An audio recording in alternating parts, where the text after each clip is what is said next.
Hey, anyone else who wants to be an extremist, don't forget AllisonWinePromo.com. All right. You're sitting here like, this is worse than I thought. I need a drink. Well, I've got a great drink for you. You get 50% off my favorite Malbecs from Argentina, 50% off shipping. These come from between 6,000 and 9,000 feet. They're for the extremist taste bud only. You're living in your grandma's basement. You're still wearing your pajamas. You haven't brushed your teeth yet today. You want to do something that makes you feel like an extremist without going to federal prison. This is a great way to do it. AllisonWinePromo.com. They have been with me since the beginning. They have never told me I can or cannot interview somebody.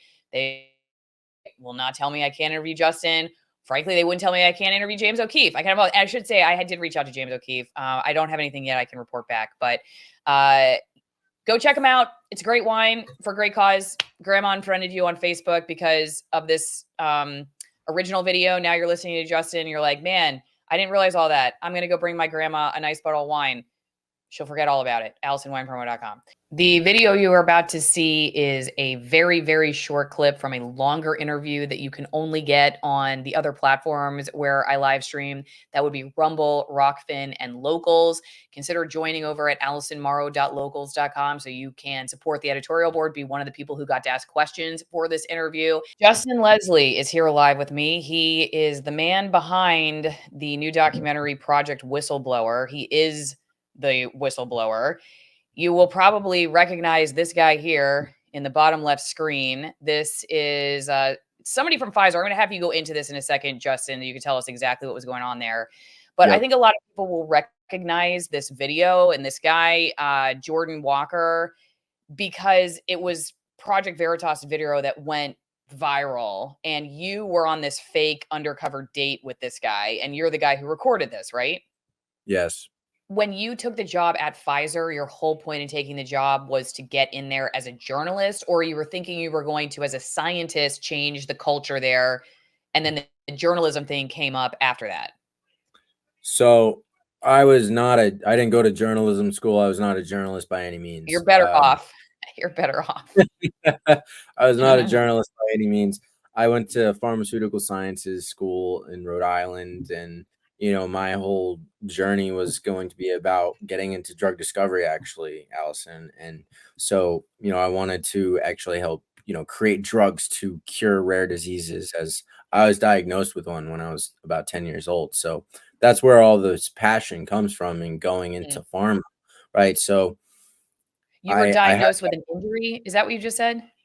A dis-ease. It's called tuberous sclerosis complex. It's a rare multisystem disorder, actually, that creates benign tumors in all organs of the body. So I see. I have a very mild version of it. A lot of people are like, oh, I wouldn't have known a thing if you didn't say it. So but yeah, that's where all my critical thought comes from. So I was always looking to get to the root cause of, dis-ease in a sense. And COVID, I woke up to, oh shit, this is fraud that's happening. I wasn't fully aware of viruses not being isolated and purified, but I thought of COVID-19 during most of my time at Pfizer until I woke up to the whole terrain model itself, that um, that they rebranded the flu, essentially. That's how I looked at COVID-19. And a lot of people thought that originally, and now people in the terrain model will admit to that and say, oh, like I woke up to it because of COVID. Brisbane, congratulations for having the courage to go undercover and exposing what you have.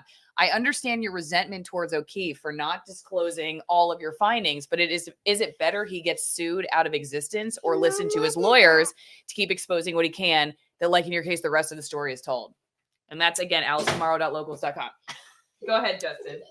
Well, Brisbane, it's an interesting question to say that he would have gotten sued out of existence due to the strength behind these recordings. I can't speak to what would have happened in late 2021 if they were to be released.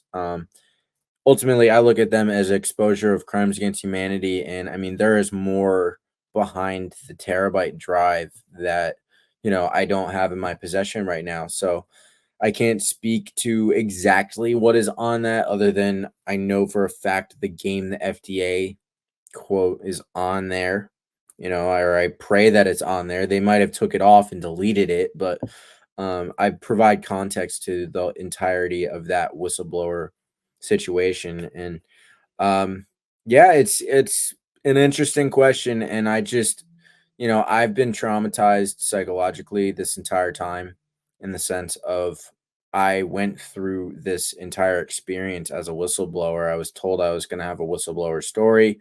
I kept going as hard as possible, in the sense of I was going balls to the wall. I was an unwitting whistleblower, and nobody told me about these consent laws. And then I was like, after getting all the information, my heart was ripped out. I cried endlessly. And, James quite literally admits, like, I don't know how you deal with it psychologically, so and then pointing the finger at this entire, there's the FBI raid after Carrie Madej. Like, I just, getting sued into existence. I'm not sure if they would have gotten sued to it into existence because of the public court of opinion that would have happened on, not just in the United States. This story, if you look at the Jordan Walker story, right, where it got 50 million views, the information that I would have presented on the inside of Pfizer, from Pfizer executives and high up people inside Pfizer.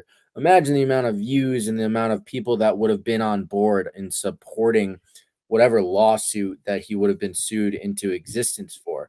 But instead, they decided to throw away $2 million, burn that, and move on and hire me, the Pfizer whistleblower, breaching a contributor agreement as well.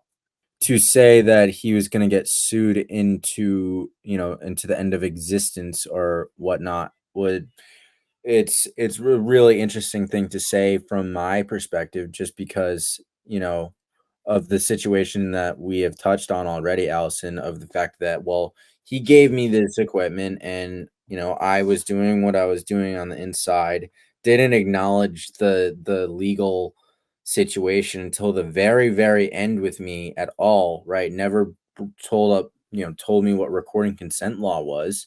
From my perspective, they never brought it up. They never said you're in a two-party consent state.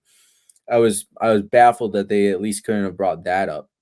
And so, to have strung me along for 3 months, and then to get the damning information that I was getting, I feel like it's information that would have sunk Pfizer, and then in tandem, it would have sunk Moderna, Johnson and Johnson, due to the connection with the microscope expose that we did with Carrie Madej and Stu, right? With Carrie going viral. I mean, and I witnessed crimes against humanity. So, the fact that I was doing all of this work with an undercover journalism company and documented it all, it was real. My I work with a legal team right now, and they didn't necessarily like agree with me stepping forward with this information that has now gone viral with Conwall and Ramin, but they also said that what happened to me is sinister, and it is yours, so you're free to do what you want. All right, just Great. reminder. What'd you say? I said great questions. I like how you had a little live chat going on with all these Oh, people. good. Yeah, I think a lot of times people that support me over there on locals have better questions than I do, so I always appreciate it. And it kind of holds me accountable too, because they can ask something that maybe if I'm not aware of my own bias, like, oh, I hadn't thought about that, and I appreciate it, because it keeps me honest in that way. Like a devil's You know, advocate type thing you're saying. And I mean, I appreciate you giving me some pushback and like asking certain things that weren't necessarily easy for me to answer, like with the whole FBI situation. But I ultimately putting this doc together, Allison, it felt I was not trying to like, right, put the hammer down necessarily and say, other than really for James, that I felt like he was controlling me, manipulating me, that he's a wolf in sheep's clothing is what I end up saying in the film, right? But I make all these connections to all these other people, and I'm ultimately just coming from a place of a Pfizer whistleblower perspective, of somebody that was witnessing crimes against humanity, and I ultimately just I was holding on to a truth and holding on to something that I felt super strongly about, and I feel like I have to, God's watching me, and he knows how this has actually been psychologically terrorizing in the sense that I had to speak out finally once it was all put together, you know. So it hasn't been easy, and so I hope your audience does enjoy the doc. You can find it at justintegrity.net. If you'd like to donate, you can just add a backslash justintegrity.net donations and go to the Give Send Go. You can send me a Cash App, send me a Zelle, and within the next couple weeks, there might be more buttons to click to. So please check it out. Please check out the doc. I really hope you guys enjoy it and try and put your feet in my situation. And much love to everybody that watches it. And hopefully you have me on it again at another point in time. Because I enjoy this conversation with you. No, I really appreciate it, Justin. I'm so sorry we went way longer than I was thinking we were gonna go. It's okay. And just an FYI, I said this earlier in the show, but I did reach out to James for a comment. I just don't have anything to share at this moment, but maybe some point he'll come on and talk about it. We'll see. I also have all the affiliate links, you guys. If you're into coffee, don't forget the extremist wine. Hydroponic roast and all kind of good stuff in the comments and description and all that. So don't forget to check that out. Final thoughts or anything, Justin? I think you wrapped it up pretty well in your last monologue, It's but pretty good wrap up. Much love to everybody. Thank you for having me on. I appreciate you wanting to share my story, and just much love to you. Much love to your husband. Much love to your daughter's name is Lily. You said yeah, and Jack is my Lily. son's name. He's sleeping. He missed it Bye, all. Lily and Jack. No, appreciate it.